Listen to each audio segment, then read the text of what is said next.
Welcome to a very special bonus episode of Dolewhip and Dreams. There haven't been many of these lately, so I figured this was a great time. So I have Hannah Katz with me today. Hannah is going to be a guest on an upcoming episode. We'll keep the title secret for now, but Hannah has had a really awesome experience in the last year of getting to live in Japan. And so today we are going to talk about Disneyland Tokyo and DisneySea in Japan and what kind of unique experiences that is, since I have not been, and being the park fiend I am, I really wanted Hannah to kind of talk about this, and I figured you all who have not gotten to go yet will get to enjoy this as well. So Hannah, if you want to talk a little bit about why you were in Japan for a year and how, just I guess a Cliff Notes version of how that was for you as an American teaching English in Japan. Yeah. So hi everybody, I'm Hannah. So I lived in Japan from 2019 to 2020. I ended up coming back to the States around February, which ended up being pretty good timing, all things considered. And before that, I had only been to Japan for 10 days.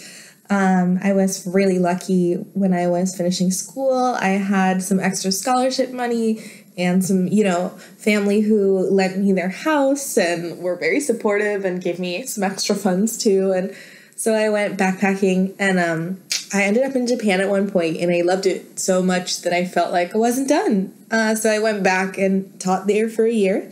So I went to Tokyo Disney, my first time ever in Japan, which was so cool. And it was actually basically the first thing I did by myself in Japan almost. And then as a person who lived there, Tokyo Disney is technically not in Tokyo, just like Orlando's Disney World is not really in Orlando. It's in Kissimmee. So it was a little far from me, so I didn't get the annual pass, but I still think I went like 8 or 9 times, if I'm counting right. Great. But you were from the Miami area, yes, originally? Yes. Yeah, so I'm from Fort Lauderdale, Broward area, which means that the parks were like a 3.5 hour drive from me growing up. So we used to go every other year or every 3 years or something, like the whole time I was growing up. But so we're going to have kind of we're going to compare and contrast a little bit with what you know, which is Walt Disney World, since you have not gotten to visit Disneyland yet, but I'm hoping we will change that soon, and we will go together. So there'll be a little comparing and contrasting, just to give our audience at home, who has probably also been to Walt Disney World, just some scale and just some idea of what we're talking about. So let's talk about your first time. You were visiting, you were there as a tourist, not living there. And I love that Disneyland was like the first thing you did, because also if it had been me, Disneyland was the first thing that I was going to do. I was literally going to go to England this year and go back to France just to go to Disneyland Paris. But it didn't end up happening. So let's talk a little bit about your first time there. What were some things that you were kind of surprised about just right off the bat? Sure. So the reason that I did Tokyo Disney, like the first thing I did when I landed in Japan, was because I was really nervous, and my family was really nervous about the language barrier of being in an Asian country, where, yes, the signs are in English, and yes, Tokyo is the capital of Japan, so there is going to be more English there than in what they call the inaka, which is like countryside, but it's still a new place and a new, thing to counter.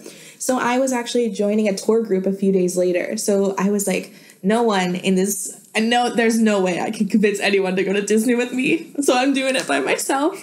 And also, based on the research I had done, there was a lot of English in the park, which is true as far as signage, menus, and any other printed materials. If you are an English speaker, you really need, and you're so fine to go to these parks. So the things that, I knew were big for me was I went to Disneyland the first day I was there, and DisneySea the second day I was there, the first time I ever went. And it's coming from Walt Disney World. There's something so nice about seeing the same castle at the end of what they call World Bazaar. So we get Main Street USA, which is really fun, and they have World Bazaar when you walk in. And the main difference, I would say, is the fact that World Bazaar has a roof. It's a really cool glass roof, and then there's this beautiful, it almost looks like a fountain in the middle, and that's where a lot of special events banners are hung, and it's always decorated for the season. And yeah, so also the first time I ever went to Tokyo Disney, which this is my favorite time of the year to go ever to any Disney park, was their Halloween season. So I just like lucked out so much. And it was a really cool experience. And then the next day I went to DisneySea, which was great and cool. And I don't really ride roller coasters, so I did that because their kind of flagship ride is a little roller coaster, which is not as scary as it is. So like, I don't even ride Space Mountain, and I could do Journey to the Center of the Earth. And it was just a really cool, different experience, definitely. Cool. Yeah, Halloween is always one of my favorites at Disney parks because it is best. It is, yeah, it's so good. And, you know, I'm not much of a spoopy person, so this year I went to Universal for the first time. I would love to work Halloween Horror Nights. It's not something I can see myself enjoying every year because of the cost with not going in many of the houses, but there's something really great about the oversized pumpkins and all the fun merchandise and everything that Disney is able to kind of inhabit it at. It's the least hostile version of a spooky time, which is something I love. Oh, sorry. I was going to say USJ is Universal Japan. And they also, I ended up there in their Halloween season last year, which is in Osaka, Japan. And if you're like a Tokyo Disney human, it's like a wildly different experience, even with fan culture inside of Japan itself. So I totally, like, if you're a theme park, like I have to complete them all, I would also go to that during Halloween because they have a bigger kiddie land, which I would say like echoes the American park kind of happy Halloween thing that you're talking about. Oh, I love that. That's awesome. Yeah, I would. Yeah, I have the plans to go at some point, but like many people, I think they've probably been pushed off by a year or two now because of everything. So yeah, World Bazaar. I think it's beautiful. If no one has ever looked at it, you need to look up pictures because it's actually like really stunning. And so. What are some? I'm looking at a map right now, and you and I have chatted through this while you were there. So much. We kind of talked about the differences, and something I was surprised with was kind of how small it looks on a map. And you know that's kind of how Disneyland was, but Disneyland is deceptively larger than a map does. And so was this kind of the same way where it looks much more compact than our Magic Kingdom is. Because they had, I guess, room to expand. Because it also looks like when they built this, it's really interesting to see the kind of L shape that all the resorts are in, the hotels. And then, but it's interesting to see that there's not a ton of expansion space. And they seem very locked in, which is weird because they are planning expansions right now. So, so I guess talk about how the experience in the size of the park was and just how many like attractions there are. Sure. So, actually I have like this wildly unpopular opinion among foreigners. There's only I found like one other foreigner who agrees with me, and it's that Disneyland I enjoy more than DisneySea, which like lots of Japanese people agree with me, but like no foreigners do. And the reason for that is kind of what you've mentioned, which is that there's so much, it's like a deceptively packed park in Disneyland. There's like so much to do. I'm kind of a completionist, which I think we talked about on Isolation Cast, which is Maddie's other podcast. And I still don't think I did everything in that park. Yeah. And that's partially the wait times of everything. So if you're a Disney World human, and I've never been an annual pass holder, but I have a lot of friends who are, we generally kind of repeat park goers in America don't want to wait. We're not willing to. Where I was at, say, like, Jeremy Jason, who's a mutual friend of ours, really smartly noted that, like, waiting a long time is not a big part of the problem here. Like the population that goes to Disney will do it with their friends, and they'll kind of note that like that part of the line waiting is just like a part of the day to hang out. Whereas a lot of American guests will kind of view it as a nuisance on the way to hanging out. So yeah, I thought he put that perfectly. And so like Journey to the Center of the Earth, for example, is that DisneySea kind of flagship attraction. And it's, I think, 10 years or so old now, and it still will get a 3-hour wait, from people who have ridden it before. Disneyland in Tokyo is definitely and the Disney Resort in general is definitely full of repeaters. in a way that I think Walt Disney World is kind of like a destination park, I would argue, where, yeah, there's a big part of people who are return guests, of course, but like it's a lot of people coming for these like big once in a lifetime or like twice in a lifetime trips. Whereas I definitely feel that, especially you can tell Disney in Tokyo has like a lot of seasonal events. So that, you know, to kind of keep people coming back who've already been. So, you know, it's a little bit different that way. And the wait times and everything reflect that too. Interesting. Yeah, it's one of those, you've got a couple rides now where like people won't wait for Flight of Passage, even if they love Flight of Passage, but like I think it's also because our fast passes are digital now. Yes. In a way that like you can pick 3 before you go in, and maybe those are the only 3 rides you're going to ride because you don't want to wait. Now, if I'm alone, I will wait for things, or I'll keep pulling up the app, but like when you're with people, I think it's interesting that like when I'm hanging out with people, we'll find rides that we're like, I don't mind waiting X amount of time because we're just hanging out together. Because really, once you're in an attraction and you're on a ride, you're not hanging out, you were experiencing that attraction. Definitely. And so, like, I remember there was one time that there were maybe like 25 people in a showing of Tiki Room, and these kids next to us were talking, and I was like, "Stop talking! We are literally watching a show. You need to stop talking." They're like, "We're hanging out," and I was like, okay, I get that, but you're also like experiencing this thing, which I didn't find when I was in Disneyland, which they're similar to this idea of it's a lot of hangout culture. People come after 4 p.m. and just hang out in the evenings, which Disneyland or Disney World does not have that same thing because it's also like 4 parks and it's a big drive to property, and like getting into places, you can't just kind of wander up and decide to hang out. Yeah, I think that's really like what you've hit on as well is both of these Disneylands, Tokyo and California, you're just able to get there. Like getting on, and Disney World is working very hard to make sure that you use their transportation in the way that they're implementing overnight parking fees and things like this. They want it to be the destination, which I don't think is a bad thing, but is very different than driving off the highway in California, or literally there's a train station called Maihama, and you walk off the train station, which connects to, so there's like a bunch of ways to get to Maihama, but one of the most popular is Tokyo Station, which is, like one of the central stations, literally connects directly to Maihama. And you literally walk off the platform and you can see the castle and you can see the mountain of Prometheus. Like, it's so uneffortless to get to this park. It's like, it is effortless to get to this park. Yeah. Well, and I think it's probably the difference between, the idea of, now correct me if I'm wrong, but most of the hotel resorts that are like right there, like you can see the back of the map, they're not actually like Disney owned. They're like third party hotels that theme to Disney.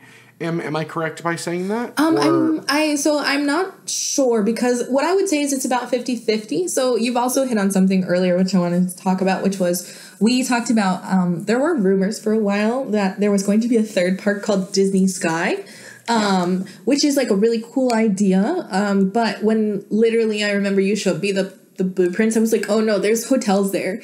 There's no way that they're knocking down those big streams of revenue for that. And it's exactly that they've kind of built themselves into a corner, which is kind of what helps give DisneySea so much of its charm, because literally you can smell the ocean as you walk through the park. Like you see other like islands of Japan from there. Like you see the real ocean when you're in this theme park that is kind of very much about the ocean. I love that. It's a really cool environmental experience, and really interesting because, Disney is such a fabricated thing and it's next to this real thing. But it doesn't detract at all. In fact, I think it totally adds to the experience, which is really nice. Love that. Yeah, it's like really cool. I grew to love DisneySea every time I visited it more and more. Like, it was already good, don't get me wrong, but it's like every time you go back, you just like, it's kind of like Epcot that way for a lot of people, I think, where the more you go, the more you're like, I I will relax into this place. Yeah, the first time I went to Epcot, because my parents loved Epcot, and they had gone 3 times the 3 years prior to me going with them, because I did not live at home anymore. And so they and my sister, they went 5 years in a row. Every summer. Oh my God. And I went the 3rd year with them. My grandmother passed away and they sold her house, so I think there was some like revenue there. And this was like 2003, 2004, so 2004, 2005, 2006, 2007, maybe 2008. And so it was one of those where like the parks were doing okay, but it was still a great deal, and AAA was still partners with Disney. Oh my God, that's like how we got all our tickets. It was like the best thing. Yeah, so we're talking like 50% discounts on tickets and resorts and the meal plans, because my parents are foodies, and so we're part of those people that go to Disney for the food. Mm-hmm. But yeah, like, so I love Epcot now as an adult, beyond the being able to get shit-faced for, $100,000. But yeah, I had to grow into Epcot, which led to my college program about 7 years later, where I then went, there were all these things at Epcot that I didn't know about. Like, my parents and I didn't even know the ball was a ride. Whoa, that's so weird for me. And we didn't know that, like, there was a ride in Norway. We didn't know there was a ride in Mexico. Like, when I took my parents on the Frozen ride, my mother was like, is this new? And I was like, no, it's been here forever. That's really good. But yeah, I had to grow into Epcot. And so it's really interesting because a lot of Americans are like, DisneySea is why to go to Tokyo Disney. It is better than any American park. Yeah. And so I do think it's interesting. So let's talk about... sorry, go ahead. No, that's my bad. I'm like have this horrible habit. You and I both do it, so when we do it together, it just, it's... Exactly. I think, the other thing is, so I'm coming from a place where I've never seen regular Disneyland yet. I really would like to change that when the world stops ending. And I think, a lot of the rides that I find particularly charming are... Some rides, some of them, not all of them, but some of them are things you can do in California. So, for example, we don't have the Pinocchio ride in the Walt Disney World Resort. We don't have the Haunted Mansion overlay for the Halloween part of that. We don't, yes. Which is... I literally, in October, I think I went to Disney for 3 or 4 times, and I don't have a pass, because I was just like, I love Halloween, give it to me, okay, so they don't have it anymore, but Disneyland used to have a show, that was their castle projection show, and it ended before summer, because in summer they did their first, castle show in 30 years, which is also a cool factoid. But it was called Celebrate Disneyland. And it was a show where Mickey basically went on the rides in the park. And so for me, as someone who grew up nostalgic of the idea of a theme park, it was perfect. Whereas DisneySea doesn't have that many attractions. DisneySea is very much about enjoying the experience and riding your same favorite things again.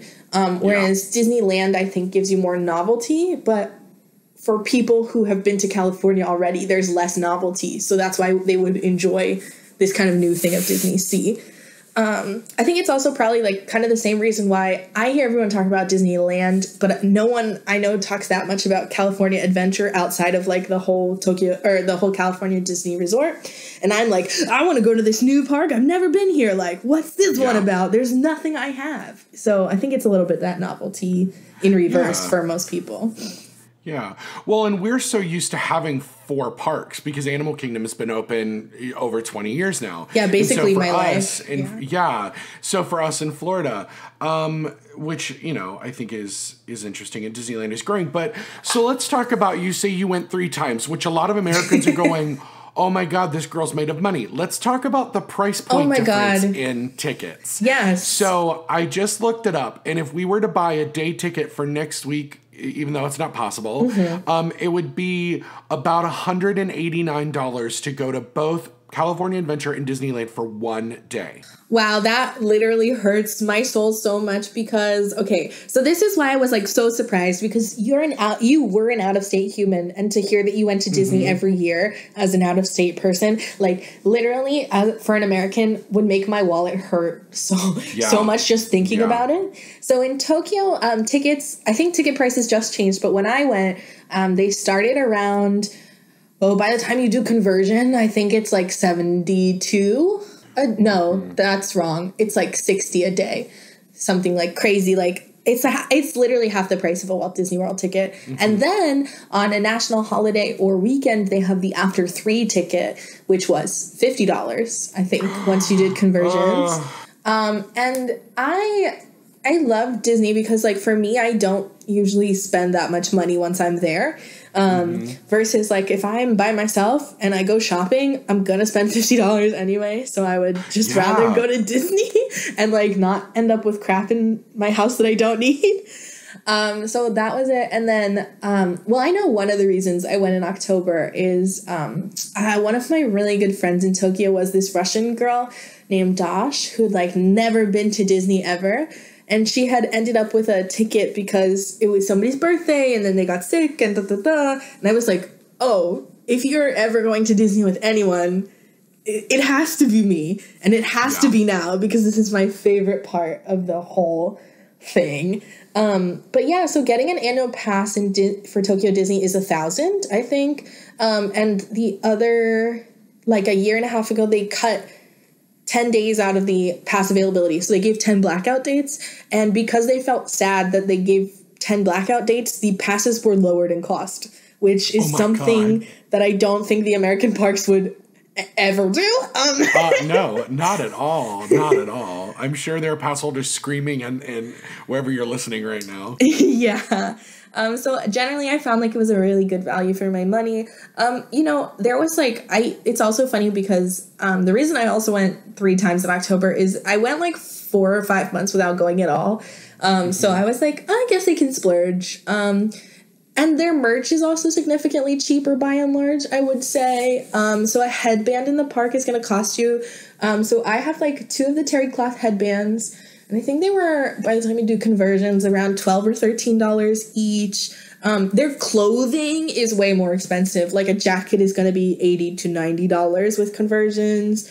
But actually it's so funny. I have a literally Pooh exclusive headband like next to my bed. So let me see if it has a price tag. Okay, it was 1,600 yen. So that comes out to about $15 for like a headband. So that's like the equivalent of ears, probably. Well, so they're between $20 for the terry cloth headbands because we just started getting them, and mini ears are $30. And I believe the Mickey heads, like the hats with the Mickey ears, are $25. We are exponentially more. And most of those prices just went up about $3 an item in the last 6 months, right before Chapek stepped down. All of those items went up. And the Spirit jerseys went up. But I mean, the Spirit jerseys are $70. I spent $89 on a jean jacket last year at Disneyland. So like, yeah, it's roughly the same prices. Yeah. So. I would say the hats are significantly less, but it's also very much like everywhere you go in Japan that's a tourist kind of destination. And this is not just Disney and not just Universal, but like you get some kind of souvenir to bring back as well. So like you'll get something for you, like a hat or a bracelet or a fan or something that's related to the region. And then also there is this concept of omiyage that you are supposed to bring home, which the Disney parks in Tokyo, I think, do a little cheaper than in California or Florida, probably. So omiyage is basically, I think the direct translation is actually souvenir, but it means food souvenir by and large. And it's individually wrapped things. Sorry, all my zero waste people, but individually wrapped cookies or crackers or mochi or there's like the thing in the parks, I think it's called like chocolate crackle or something. It's basically Rice Krispie treats, but Yeah. It's like kind of their like specialty they push, or Tokyo banana, which is a banana shaped cake that has caramel inside and banana outside. Yeah, but you are supposed to bring it back to your workplace. So and your family or friends as well. But especially your workplace if you've missed work. So to kind of say sorry for putting the burden on you. Because especially like teachers and stuff don't always get substitutes. So it's even after you're sick, you're supposed to bring omiyage into work. So there's definitely kind of like a large variety of cheap-ish themed food to bring back. Like even my kids, oh my God. So I was a teacher and I taught from 3 to 83 is like what I always joke, but is also true. And one of my 13-year-olds went to Universal, and we were really big fans of theme parks in general. So we would talk like every week. His like extension practice would always be like about theme parks.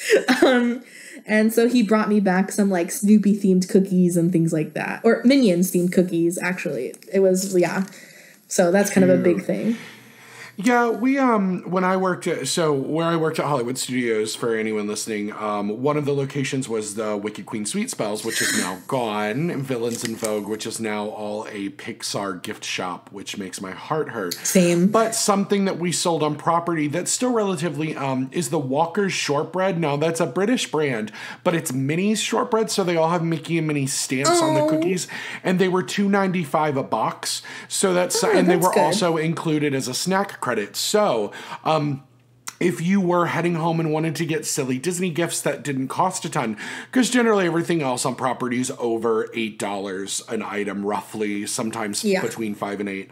So a lot of people would use like, oh, we have 20 snack credits left. Let's get 20 boxes of cookies to give out to people.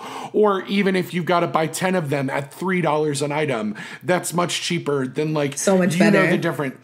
And you know the difference now between getting a Disney souvenir and getting a Disney Walmart souvenir. Like you went to the Walmart on 192 and got the knockoff Disney stuff. But oh yes, it's like less acceptable now in the age of Instagram. But definitely when I was like 8, we went to one of those like very definitely like selling counterfeit items of things that we did not know, and bought like 14 t-shirts for like $2 or something stupid. Well, and now everybody's doing it now. That everybody with a Cricut machine and some Joann's vinyl is doing their own Disney shirts now, which cost you just as much as a Disney t-shirt.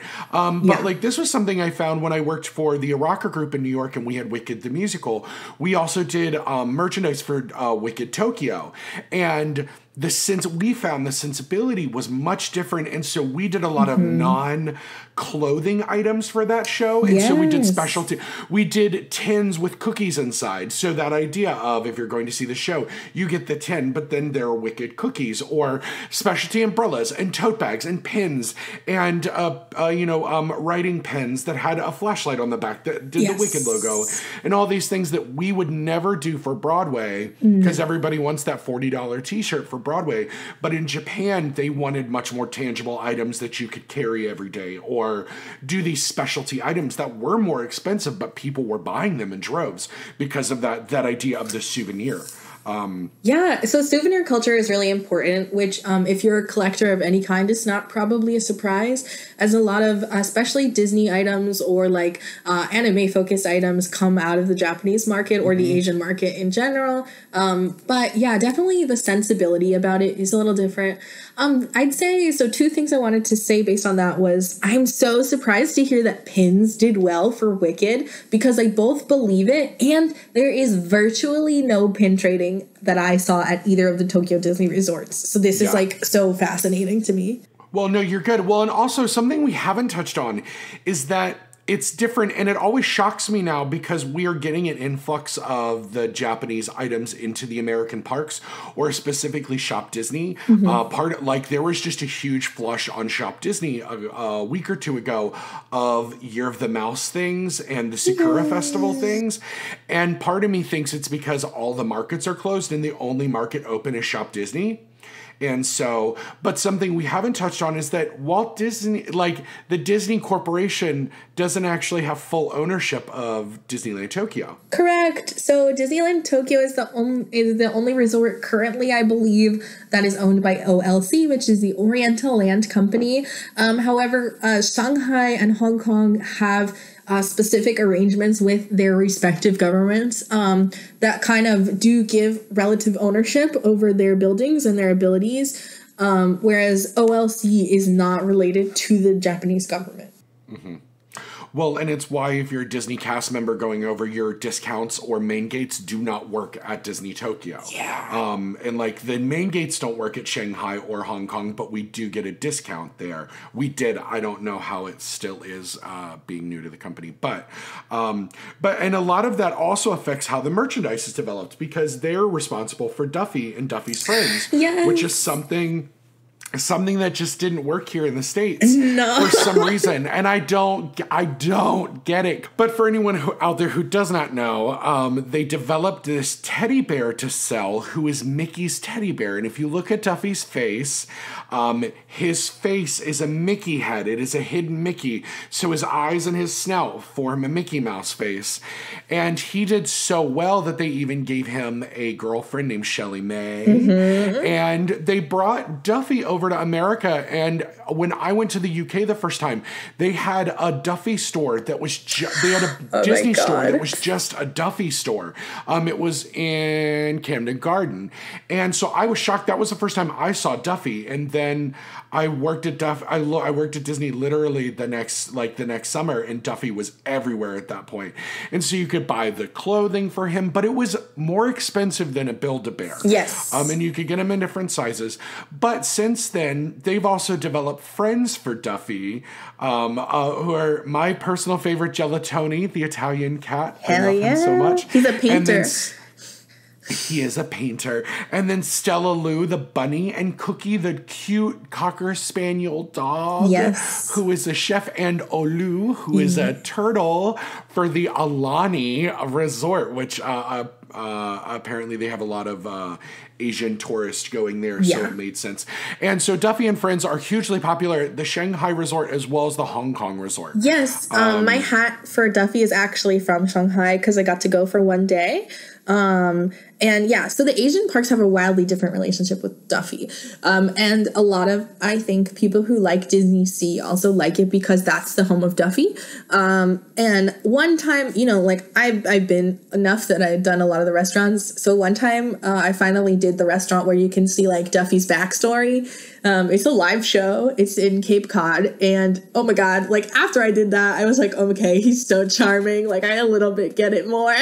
So, Duffy's I love that. So I didn't cute. I didn't realize he had like a American Girl style show. I love that. Oh yes, he does. And also, okay, the reason that I actually love Duffy is because, okay, he's a tiny bear. You would think this would be a very simple thing.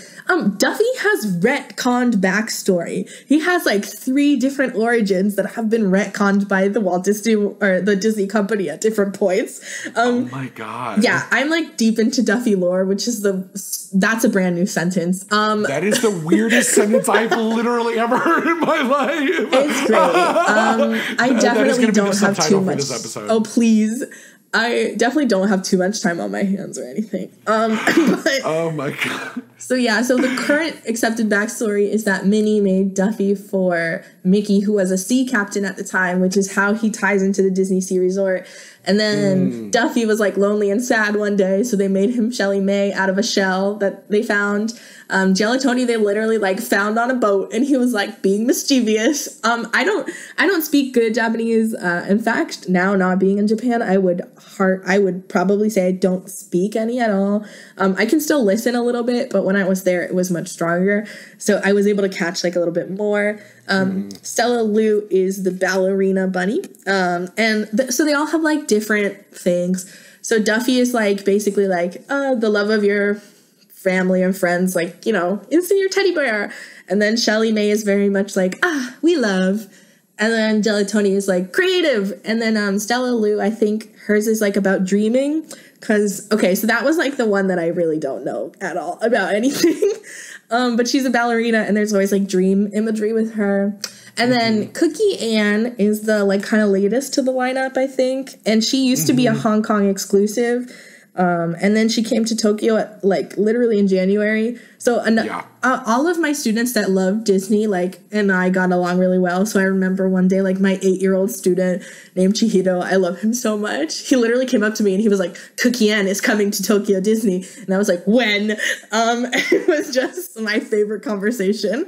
And so that, and Aulani has, I can't say his name, but you nailed it earlier. Yaolu. Yes. I'm working on my pronunciation. And part of that is also the collector mentality that usually comes with the Asian parks merchandise. So blind boxes are really popular there, where you'll get like a blind keychain out of 8. But even then, you can always buy the whole set for like guaranteed. Oh, cool. Yeah, and it is a little more expensive, I think. But you know, like, if you're a reseller or you have all your friends, and because this is another big important thing, a lot of the keychain sets or notebook sets are sold in packs of 4, 6, or 8, because the idea being that you and all your friends have like the same thing in a different color. Again, kind of hearkening back to that idea of omiyage, but at the school level. So that's part of it. And then part of it is also that Duffy's stuff, they make a lot of like household goods for him. In fact, they make a lot of household goods as merchandise in general in those parks. Because it's not seen as so childish to have this thing in your house necessarily. Definitely if your whole house is covered with it, that's not what I would say any Japanese house I've been to ever looks like. But, you know, even in, I went to a student's house for dinner. She was really kind and invited me over. And, you know, there's cutesy touches here and there that are in some American homes, but not in all American homes. Yeah, I love that. It's so interesting because I ordered I will admit she was bootleg, but I ordered one of the big gelatoni head bags. So they've got the little ones that are the pass holders, that you can just literally put your pass and your phone in. They've got the one that's a little bit bigger. It's like a person, and I bought the biggest one that's like, it's a messenger style bag, but it's just the big head. I took a set of pictures with it and then sold it to a friend. But yeah, it was so cute, and they're really darling, and they have different size plush, and they're the one thing that like is expensive, and they have a huge resale value in America. Like so many people will go there and then sell them at a huge profit here. Also, the popcorn containers. Okay. They do the best popcorn containers as well. This is so the two things that I was actually addicted to merchandise for was every single time I went to the parks, I got a new headband or hat or something. Even if I liked what I was already wearing, I had to get a new one. And then I think I brought back 4 popcorn containers. So one of them, though, was at a resale shop for like $13. And it was the Disney it was like, you had to buy like a resort package to get it. Oh, it was the suitcase. Yes. It's this orange, I love gorgeous the suitcase. Yes. And they don't make it anymore. And it was from the first time I went to Tokyo was in 2018, I think. And it was from then. And I kept like begging them. I was like, how do I buy this? Because I love travel themed things and I love Mickey themed things. And they were like, you cannot. And I was like, how can I buy this? And they were like, no, you really can't. And then I was like, all right, okay. And so when I saw it in this resale shop called Mandrake, I had to have it. And then next to it was like a slightly damaged Duffy, but it was only $13. And those Duffy dolls are normally $43 in Japan. So I almost bought it for resale, but I had like no more. I already had no room in my suitcase, but you know. Yep. Yeah, I want one of the giant gelatonis so bad. Like I know when I go, it's what I will be purchasing. Like I have a list of stuff that I already know in advance that I'm going to get. Those giant gelatonis, I think, are like almost $200. Well, not the giant one. I want the one that's like maybe 14 inches, 13 inches. Oh, okay. So I think that's like 55 or something, 60. They do make a giant plush for the people who've never been there. It's like literally, I think it's like 3/4 of a human size. Yes, it is 3 feet tall. They are huge. So scary. So Hannah, so everybody at home, I know is jonesing right now for us to talk about attractions. So Yes. let's get in. Well, I want to talk about attractions, and then we're going to talk about entertainment because their entertainment there is different as well. Beautiful. So let's you're walking into Disneyland for your first time, or your last time. I would like you to kind of compare and think about those. What are some of the standout attractions, even if they're similar to what we have here in the States? What were some of your standout attractions and why? Sure. So should we go park by park, or you want me to just jump? let's do Disneyland first, and then we'll move over to Tokyo Sea. Okay, so they're okay. I feel like people are gonna laugh, but I love Peter Pan. I will wait at the Walt Disney World Park, and their Peter Pan has LEDs, and like there's this moment where in their Peter Pan, it's the same track as the American one. The Shanghai one is different, and I do encourage people to check that out if they are the kind of person who likes to watch ride recordings. I just sent it to Matt the other day, and I know he loved it. Oh yeah, I'll put it. I'll put it on the Facebook when this episode comes out on Friday. Oh my God, amazing. But it's just like there's something about the LEDs. There's like this one moment where you swoop into the stars, and every single time I've ridden it, it literally takes my breath away. I don't know. I love it. Their Small World has the Disney characters. So if you're into that, then it's cute. I love the Roger Rabbit spin, which is apparently in California, but I'd never ridden. Yes, it is. It's so much fun. It's so much fun. I rode it 5 times in one day when I was in Disneyland. It is so much fun. Has so much rewritability. It's fun. It's goofy. It has like a lot of that energy that I just enjoy. I would say like this is not an attraction necessarily, but the photo taking opportunities, like literally they have photo spots all over the park and things like this. Those are like really cool, and I would say they don't have fast pass photographers, so it's a different experience. But that's definitely something I would note about those parks in general. They even have this is maybe jumping a little bit, but in DisneySea they have different pedestals that you can kind of like make them lay down so that you can pose your Duffy as the photo spot. Oh, cute. That's really cute. Yeah. So I think that photo taking and photo sharing culture is bigger over there. In fact, much. Yeah. If you know what Disney bounding is, the Disney bounding culture in Japan, 11 out of 10, honestly. So good. And I can send you some of my favorites later because I don't know the Instagram names. But Disneyland. Hearing anything Mickey says at all in Japanese is fun. So like Phil Her Magic's cute. Gosh, now I'm forgetting everything I ever have known and trying to remember what's in what's park. So let me pull up a map myself. Yeah, you're good. Well, it does sound like it is a beautiful amalgamation of Disneyland and some Disney World aspects of when it comes to like Fantasyland and stuff. But you said they also have Star Tours there, yes? Yes, correct? they do. Which I've, funnily enough, only ever ridden in Japanese. Shanghai's Buzz Lightyear Space Spin is like amazing, but the one here is the same as Florida. So a lot of those attractions that maybe have different versions in Disneyland and Disney World are usually the Disney World one, except for Pirates, I know is the Disneyland. Which is the better version. It was Anyone fight me. Crazy. And it's long. It's much longer. So long. It was one of the first things. It might have been the first thing. You know what? It was the first thing I rode at Disneyland. It was 7:30 in the morning. Oh my gosh. And they do really early magic hours. They start at like 6:45. Oh, it was the perfect day to go because it was a Friday. And no, it was a Saturday. I flew in on a Friday. It was a Saturday. And so, I couldn't sleep. I was like, well, it's 6:30. Guess I can walk over to Disneyland, which it's a 10-minute walk from your resort. You can walk from your resorts. That's and it was a non-Disney great. resort. Yeah. Because that's the thing is Disneyland culture is just being able to walk up. We're not going to talk about Mickey and Friends, the parking garage. We will. You can go over to Podcast The Ride, and they do 2-hour episodes about the new Mickey and Friends parking lots. Really? Parking garages. God. Yes, because it's parking garage structures. Yeah. And so I was not prepared for it. I was still a little groggy. I had literally flown into LAX at 12:30 in the morning. So we're talking no sleep. I am in it to win it. I'm in Doc Martens, dress cute. We are there.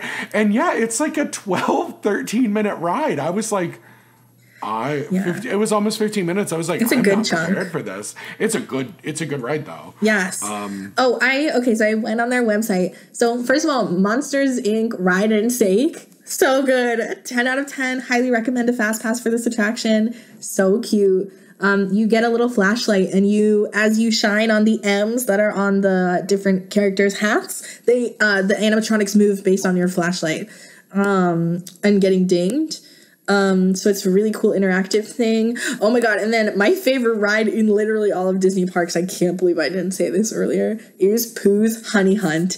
It is the most beautiful, trackless, best. Oh my God. There are like 4 or 5 different versions that you ride and you don't know which one you're getting. And that's awesome. I squeal with delight every time. So cute. I love that. Great. So let's talk DisneySea. Let's talk about that. So something you and I have also talked about before is you said there is a convenience to the spoken wheel design of all Disneyland parks. Can you talk about what that spoken wheel is, and then how DisneySea is the opposite of yes. Okay, so Matt's heard me talk about this before, so sorry, but okay, so basically, if you look at a map of Disney World, and by that I mean usually the best example is going to be Magic Kingdom. The park is shaped in a circle, but you walk into this kind of center circle. So it's kind of 2 concentric circles. And then to get from any land to the other, you can walk around your choice of the 2 circles. So you can make a straight line to go pretty much anywhere in the park, with the exception of, I think that area that has Splash Mountain is the only area where you cannot connect to like 2 lands at once. Because it was added later. And so it was, it's not, it's... doesn't fit in the same way. way. It's weird. Yeah, she's a little bump. Yeah, but generally this makes it pretty easy to navigate the parks. If you walk in a straight line, the 2 options you have are you're going to change lands or you're going to hit like the literal end of the thing. And that's it. And it's very hard to walk in a complete circle at Magic Kingdom, I would say. DisneySea is made up of circles around circles. So what I mean by that is there's the mountain in the middle, and there's Porto Paradise, I think is what it's called, maybe. I know that's the song that from the new different Halloween show, so that's the only reason I know that. But you walk in, and then it kind of each area is connected almost like as if you were doing Venn diagrams, and then the mountain is kind of a center circle. So it almost looks like a flower, I would guess is like kind of how I would say. But this makes you, and this is why Tokyo DisneySea is good and bad, but it does tend to get you lost in walking around the same area again and again, in my experience. It's not really, like the only thing you can consistently see everywhere you go is the Prometheus Mountain. I would say, which is kind of cool, like that we're doing this trickery of sight, which is something I really enjoy about the design of the parks. But because we're not able to walk in straight lines all the time, gets really confusing. And I think like, oh God, like I posted a picture because I remember like I walked like over 20,000 steps the first time I went there back in 2018 because I was just so confused that I kept walking in circles, and then like the next day I did not move out of my bed until they forced me out of the hotel. But it is gorgeous, but it is so much more confusing in my opinion. And that's part of the charm of the park actually, is that you're like like one of the areas is the Indiana Jones area, which is so good. Oh my God. We are so deprived in Florida of not having that coaster ride attraction moment. It is so cool. And the one in Tokyo is themed very seriously, where I've heard like the one in California is a little more goofy. So it's like one of my favorite attractions ever of all time also. But so you're supposed to feel like lost and adventuring through the park. And then like I want to find a bathroom and I can't. And that makes me a little annoyed. Or Tokyo Disney has like a really big snack culture, and a lot of them are limited time only, and they come out of these really tiny booths, and I can't find the booth, and so I have to ask like a cast member 8 times, like, where is this? But it's still really cool. It just does make it a little bit harder to navigate than the spoken wheel that we find at other parks. So let's talk attractions. So I believe, I am not speaking out of turn, when DisneySea is the only Disney park that still has a 20,000 Leagues Under the Sea attraction. Yes? I'm 9, I think so. I think so. Yeah. But it is different than any of the other ones that have existed, especially the one that is the Nemo ride at Disneyland, which was never 20,000 Leagues Under the Sea, and 20,000 Leagues Under the Sea, which is now Seven Dwarfs Mine Train. Yeah, that's so weird to think about. And the Pooh area at Disney World. So did you ride both? You rode both Journey to the Center of the Earth and 20,000 Yes, Leagues? so this is the Jules Verne themed part, and I'm trying to find... So obviously, you know, we go to Disneyland and there's lands, but this is all ports because it's themed to the ocean. So I'm trying to find out what this port is called. I think it's like Port of Mist. No, that might be wrong. Anyway, it's the Jules Verne themed land. I'm a very bad fan. I'm sorry. You'll know it because it's the volcano in the middle of the park. Exactly. You literally go into the volcano. It's so cool. Would recommend. So this one is Jules Verne themed, and you go underneath. And so I went with my friends who are visiting from America, and my friend Bree's boyfriend Hunter said it really smartly in that, like, this ride is very much like we go exploring, something goes wrong, and then like something saves us and we exit. And that's kind of like the theme of a lot of rides in DisneySea, is what he pointed out.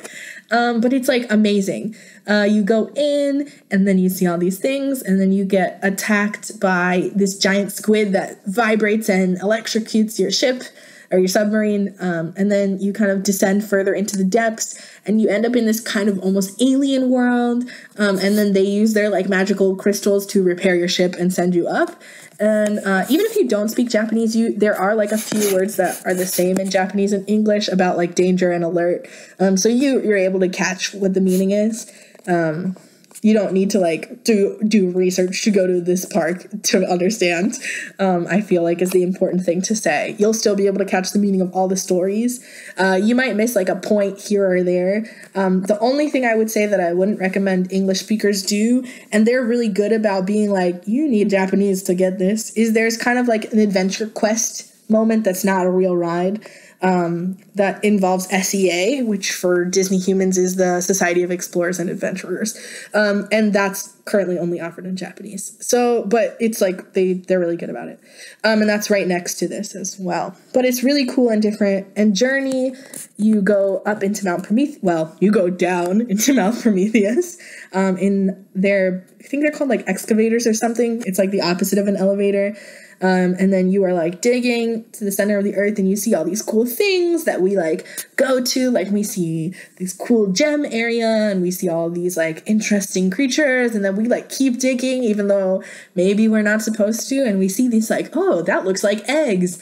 And then we're like, we should turn around, but we don't. And then we see this giant, amazing lava monster, and then he gets mad at us, so we get quote unquote launched out of the volcano. And we have to go tell everybody. And there's literally one launch and one drop, and it's not that intense. But it's a really cool blend of a dark ride and a coaster element. And then you are back at the surface. And it's, yeah. Yeah, I've heard it's combined. It's a little more intense than like the Indiana Jones or the dinosaur ride, which are essentially the same ride, building, and vehicle, that it's similar to that. Just the drop's a little more and the launch is a little heavier. Yeah, definitely agree. But it's one that I even think I would be okay riding. Like, I'm a weenie, but like I think I'd be okay doing. So, you know, and those are the big centerpieces. You talked earlier about how they typically can have a 3-hour wait. What are some of your other attraction-based things that you really liked at Disney? Yeah, so obviously I'm a giant fan of the Indiana Jones ride there. It is so beautifully themed, so beautifully built. The story is really interesting. And the music does a really good job of guiding you, even when you can't understand Japanese Harrison Ford, who is in the ride speaking Japanese. It's great. One of my favorites is Sinbad's Storybook Adventure, which Alan Menken wrote brand new music for this ride. It's so cool. It's so amazing. It's kind of like, people like to compare it to Small World, but it's like if Small World and Pirates had a baby, I guess, would be the most accurate thing. But Nemo's Sea Rider is one of my favorite attractions on that property. It's so cute. It's very similarly built to Star Tour. It's the same engine as Star Tours, I think. But it's Nemo! And you, go on these adventures. And it's another one where you have, 4 or 5 different things, I think, that you can get stuck on. Yeah, and it's just so cute. So, yeah, that's really interesting. And most people at home are going, wait, Alan Menken, what are with these Disney properties if Disney, if Disney doesn't own the park? The really interesting thing, which you can see in the Imagineering story on Netflix, is that actually it's still all Imagineer designed, it's Imagineer created, but what happens is they have way more money and they typically don't pull the budgets the way the U.S. parks do, because they're looking for them, the return revenue is continuing to get people back and having rides that are the best. Where here, we're looking at the best ride we can do if we can continue to gut the budget. So, it's, so you've got Joe Rohde, you've got all these amazing Imagineers who have built some of your favorite things that all got to go and do DisneySea. And it was this amazing experience because they weren't told that the Blue Sky process for them lasts a lot longer because the Oriental Company, Oriental Land Company. Oriental Land Company, thank you. I was about to call them Oriental Amusement Company, but that is not correct. But they are willing to invest the money and not cut the money, which I think is... It's a big difference when, we see what's happening between the two, but they talk about how much they loved getting to work on those attractions and getting to, get to take pirates over, but being able to buff out the money and blow a little more money into the process. Yeah, so that's such an interesting point you raised too. So actually one of the biggest draws for kind of the repeat crowd there is the festivals that happen, or the seasonal events.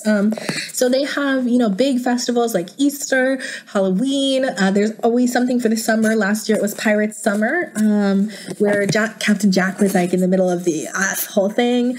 And it was this really big news before everything went crazy that the guess was because of 2020 Olympics, we were not having Easter for the first time in I don't know how long, because they were expecting such a swell in guests from the planned 2020 Olympics. And they have 2 planned expansions that are happening in either park that are major. So in Disneyland, they're planning, I don't know when anything is going to be timed now, but they were planning to open this gorgeous looking bell area, which right as I was leaving my last time to ever visit, you could see the castle building. Oh my God. It literally made me want to stay in Japan another year just to ride this attraction. And it's beautiful. If you all have the opportunity on YouTube, go look it up. The animatronics and the ride vehicles are incredible. Yeah. I can't wait for it to open. And they're also opening the Baymax Happy Ride, which is such a cute name. Baymax, of course, is a really big thing over there, as is Big Hero 6 in general, which is based on San Francisco, which is half Tokyo, half San Francisco. But that is, if you've been on the new Alien, Whippy ride that's in the Toy Story Land in Hollywood Studios, it's the same thing, but Baymax is pulling you. But that I can imagine doing really well with the kinds of people I know who go to that park. Yeah. And then in DisneySea, they just opened Soarin' there, which I did not ride because literally I rope dropped one day and ran to go get a paper fast pass and I couldn't get one, and I literally ran my butt there at rope drop. They ran out already.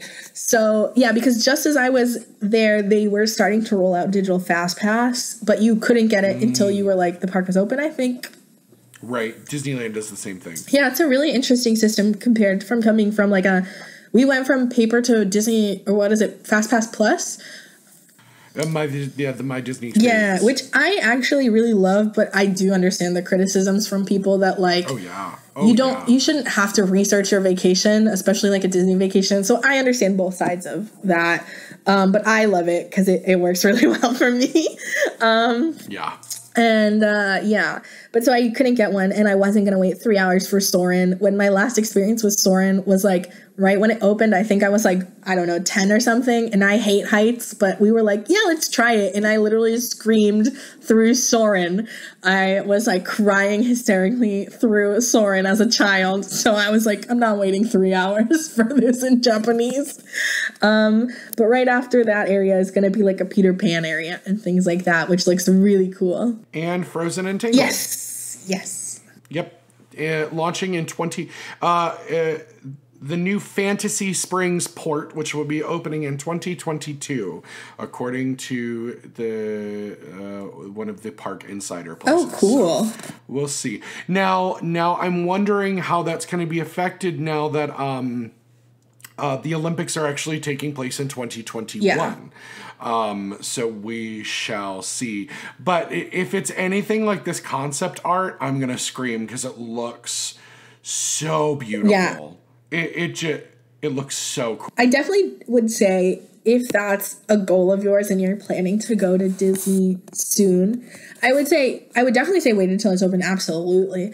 But I would also say, unless you have a really good amount of patience, and I would say, and like not only like the patience of a theme park, but the patience to do things in another language, I would not go immediately after opening for a little while. Oh yeah, give it some time. Yeah, because that I love like the Disney fans that I've met in Japan. They're really cool, but they do have a dedication that I just don't have to waiting in line and like dealing with that. And I'd rather enjoy my experience. Like if I'm working somewhere, of course I have like, good dedication. But if I'm on vacation mode, I would like to be on vacation mode. Well, especially because especially when I'm like, this is going to be, it's a wait. And I'm like, well, that might also be one where if you're maybe going to only go for 2 days, maybe plan 3 or 4 days, because then if you're going to wait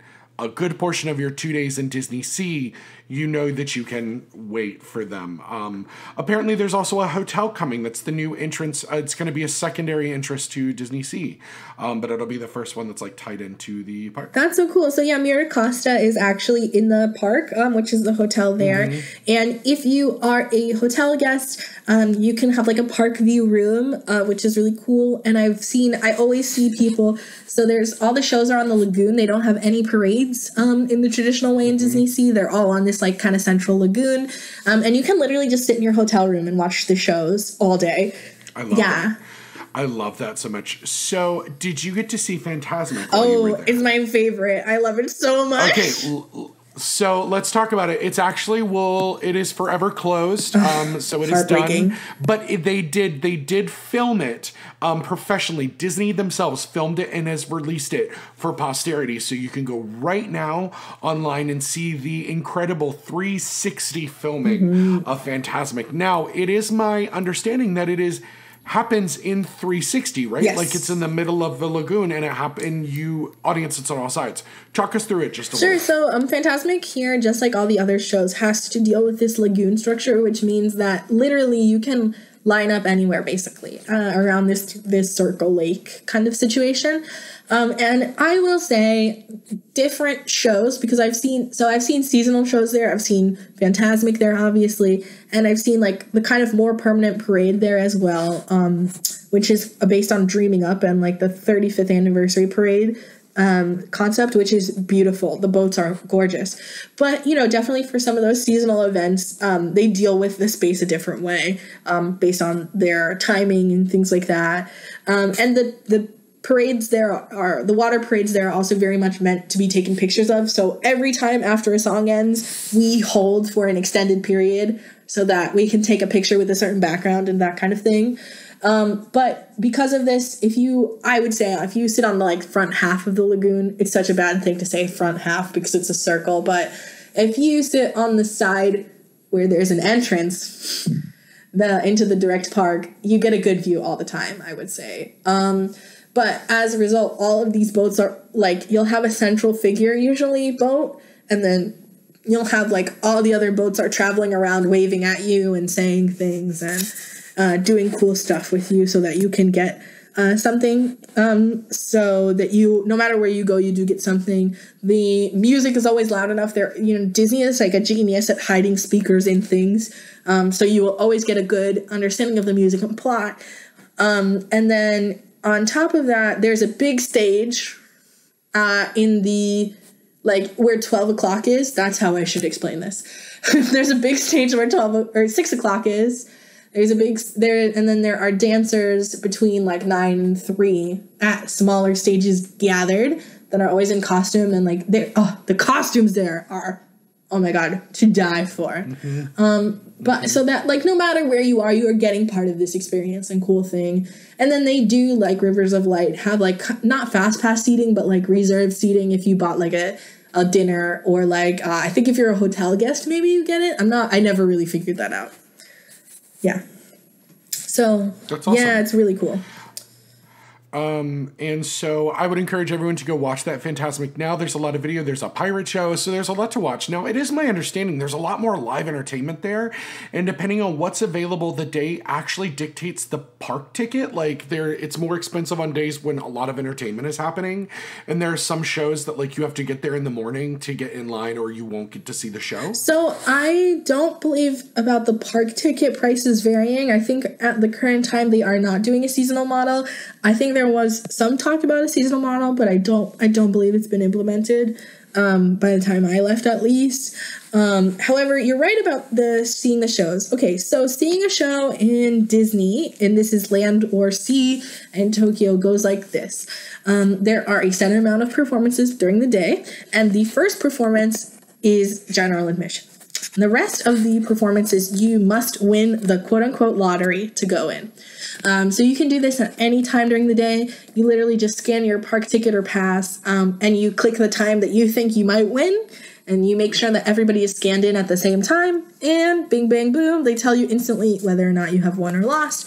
And then based on that, you can also, there's a big bandshell show in Disneyland, so that one doesn't usually fill up, so you could walk into that one, whereas the show I wanted to see in DisneySea but literally never won and literally could never, like, even get considered for standby, only has about 100 seats in that auditorium. So, oh my god, yeah, so you're not getting in if you don't win. Holy shit. Yeah, and it was a brand new show like a month before I left, so that's also part of the reason is I only went like twice, and I was like, or 2 months before I left, so I only went like twice, and I just didn't get it. But yeah, so it's really gonna vary, but I would say, like, that's the one thing about the Tokyo parks where you kind of do need to plan a little bit more. Cool. Yeah. What were some of your favorite shows that you saw? Because none of their shows there, even their Fantasmic, is so different. Yeah. So what are some of your favorite entertainment experiences that you had? Sure. So they have a lot more streetmosphere, I think is what it's called, right? The walk around entertainment. Yes. Yeah. Yes. They have a lot more walk around entertainment, especially in DisneySea. Like, there's not that many attractions, so you kind of need it. And it does also very much contribute to, we talked about this on Isolation Cast, but this idea of like, oh, you have a novel experience you weren't expecting, which is a really cool, nice thing. But as far as planned entertainment, although the streetmosphere is really cool, actually, like, everyone go look up, like, the janitors at Tokyo DisneySea. They're amazing, and I love them. They're so cool. But of planned entertainment, Fantasmic is, of course, gorgeous. Celebrate Tokyo Disneyland used to be, I mean, it still kind of is my favorite show, but it doesn't exist anymore. That's that castle projection show where Mickey goes on the rides. I loved it. Dreaming Up is, I think, the best parade ever of all time. I loved it so much. There are 2 editions of it. So Tokyo had they called it like the finale, I think, edition, the grand finale, something like this, which was kind of an abridged version. I recommend people check out the big one. The floats are gorgeous. The music is gorgeous. I sing it all the time. That might also, I think the name is Dreaming Up. If not, that's like the main lyric, so you'll find it. Same for the harbor version parade that's in DisneySea. This was like the 35th anniversary, just had beautiful costumes and everything, and I just loved it. It very much feels like a sister parade to Festival of Fantasy, if you're into that. I love that. Yeah, it's my favorite stateside thing. Fantasmic, this. The old show was like really not popular that was in DisneySea that I saw the first time I was ever there, which was like it's called Into Shadowland, maybe. I think that's what it was. And it was really cool, but really not like traditional Disney. There were no IP characters. It was totally original and involved a lot of projection and was really interesting. Boo to You is the Halloween parade that they've had for so many years, and it's amazing. It's so good. I've seen two different Halloween shows in DisneySea because they launched a new one in 2019. The old one had like all the villains. It was called Villain something, and it was Villains Unleashed. That's what it was. And I tried really hard to get a copy of it, but it's really difficult and really expensive to get a copy of it, so I didn't. But it was really cool if you're like a big fan of like what we do now in the parks with the villain days and nights and everything like that. And the new one is called like Mystic something, and the music in it is really interesting and very much reminds me of Ursula, even though there's no Ursula in that event.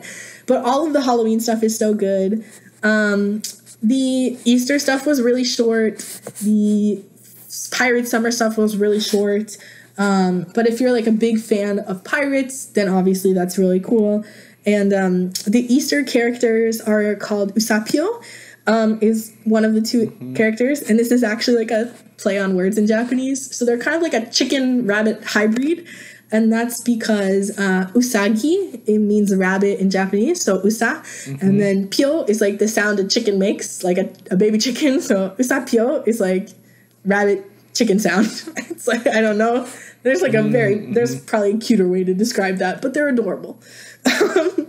So that's definitely, I would say like Fantasmic, Celebrate Disneyland, and yeah, those are just really cool. That's just amazing. So if you could kind of sum up some recommendations for people who are looking to go, because I know there are a lot of people who listen who are looking to go back go for the first time or go back for a second time. What are some things that you would recommend that people either think about or take with them or just do to prepare for their first trips to maybe Disneyland Tokyo, but also maybe just to like be Americans in Tokyo, in Japan, and see? So specifically Disney related, I will say the website is called TDR Explorer, and the guy who runs it, I think his name is Chris, right? Yeah, I'm just on it right now. That's the best, most comprehensive, clearest English site about the Tokyo parks and some of the Asian park news in general. And I actually met him once when I was walking around, and he was really cool, even though I was an absolute dork to him. Yeah, it's just really clear. It's really good. And he also does a really good job of kind of letting you know the prices of things, the seasonal merch that's available, and everything, so that if you really feel overwhelmed by something and you're like, I don't even know how to budget or what to do, or like, what am I going to spend on souvenirs? I totally recommend that website. And I recommend like also remembering that you're probably not going to do everything, like unless you're going to spend 6 days there, and don't run to do everything. Just know that you're not going to do it all and enjoy it. And that's what I would say regarding Tokyo stuff for Disney. And regarding Tokyo stuff / Japan stuff in general, please remember that Japan exists outside of Tokyo, and please remember that Tokyo exists outside of Disney. And I was so lucky in my time there. I went to Hokkaido, which is like the northernmost island, which is, I would say, the place I might recommend the most outside of Tokyo.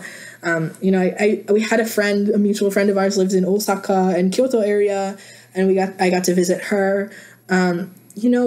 This is a really cool, beautiful country, and sometimes it's not going to be as easy as traveling in America, because you're on literally the opposite side of the time spectrum. So give yourself also time to be tired, because it's a 14-hour difference from the East Coast. I would say make sure you're being patient with other people and yourself. You're both working through a language barrier a lot of the time, and you also need to know that someone else is helping you, and you need to cut yourself some slack sometimes, because it is a lot of brain energy to think in another language. And then I would say, like, don't be afraid to try something that is actually Japanese and not like our version of Japanese. So like, for example, the thing that I didn't even think about, but a lot of my friends who visited, or like people who I've talked to who have visited independently, have said is they were like so surprised that if you go to a Japanese restaurant there, like in America, you can have like tempura and sushi and ramen in the same restaurant. But like in Japan, you go to a ramen restaurant or a sushi restaurant or a tempura restaurant. And like these things are different and respected parts of the culture where you, because you're going into specificity, you get these more interesting, cool things that like maybe you wouldn't get to try in America.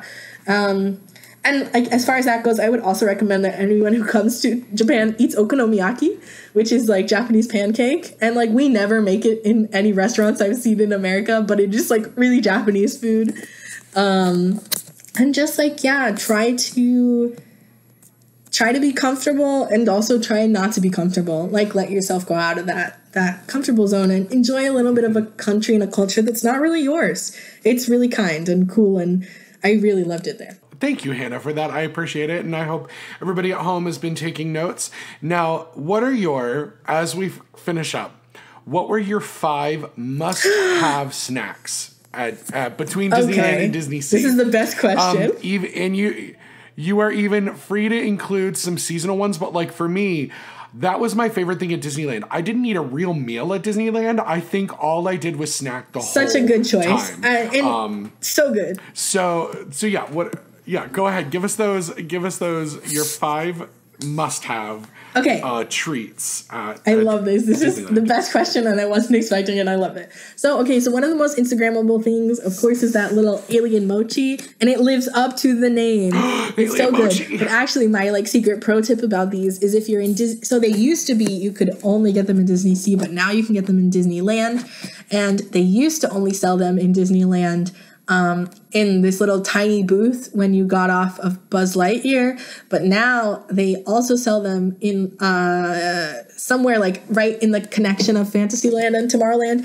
And when you go there, you can get a 9-pack, and one of them is the Pixar ball, and instead of the other flavors, it's lemon, and it's the only place on property where you can get this like different thing.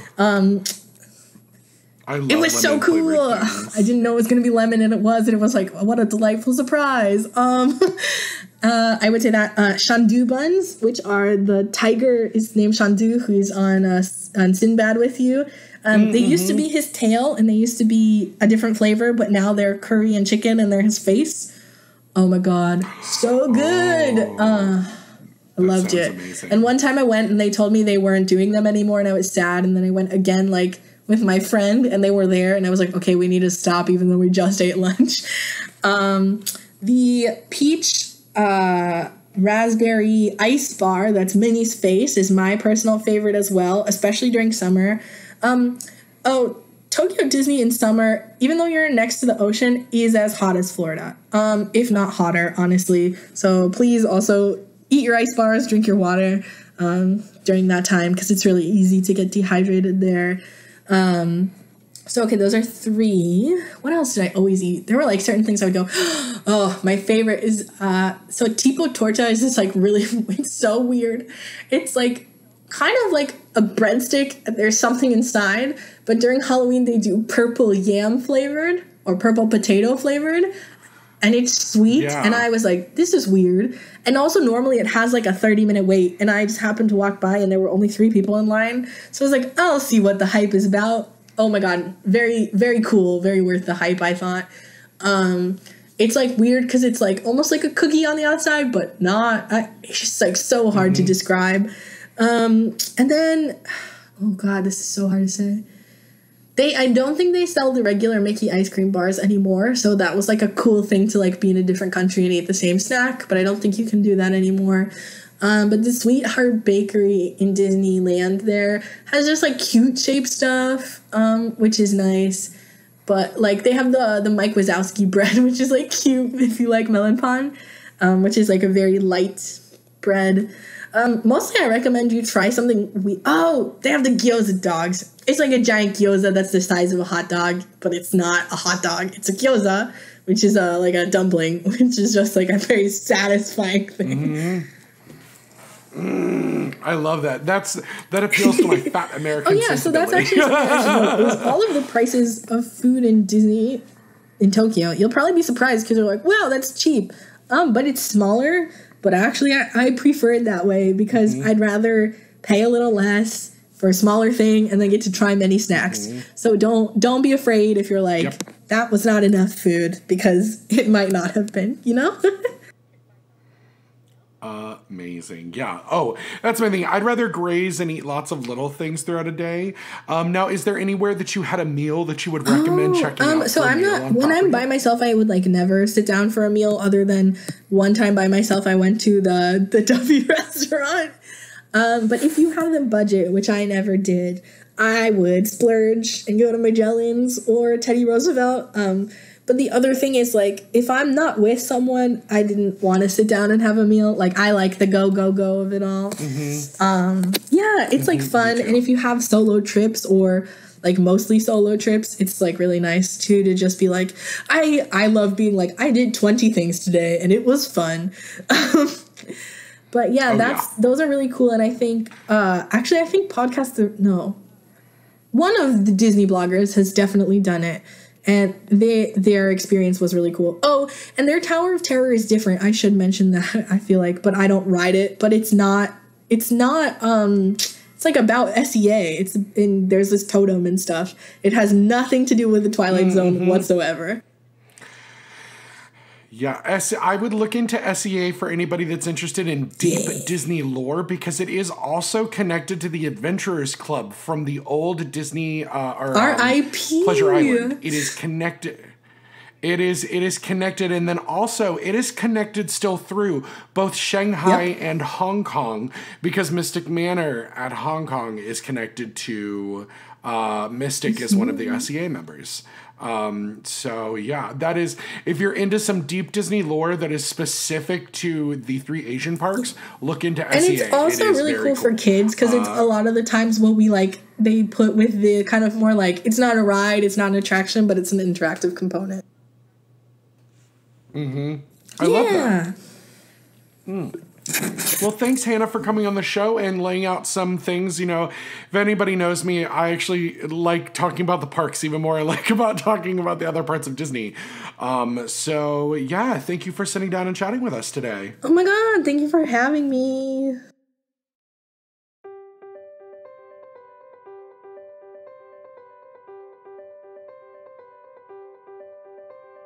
Thank you for joining us for this very special bonus episode of Dolewhip Dreams with our special guest, Hannah Katz. This is just our little way of continuing to fill you with some magic while Disney properties close, and we hope it'll be open again real soon. Now, it is time for some amazing good news. Thank you for those of us that have been sticking by Dolewhip Dreams from the beginning, including our guests who are continually supportive of us.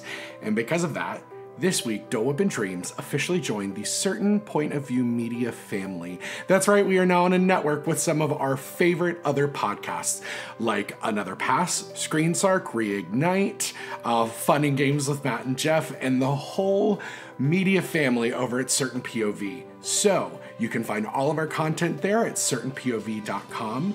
And as always, you can find us at dolewhipandreamspod.com. You can find us on Facebook at dolewhipandreamspod, on Instagram at dolewhipandreams, on Twitter at dolewhippod, even on TikTok at Maddie Lime. And you can check us out now on the Discord server over for Certain POV. That's right, that link is on the website. Engage with us and other fans like yourself. And we know times are hard for everybody. Everyone's in quarantine, everyone is uncertain. But remember, we do have our Patreon. You can find us there, and supporting us is only $2 a month. It is our only option. $2 a month lets me know that you love what we're doing and kind of helps us continue to go in the direction that we are. So thank you to all the dreamers out there for keeping us going every episode. May your days be filled with Dolewhip and dreams.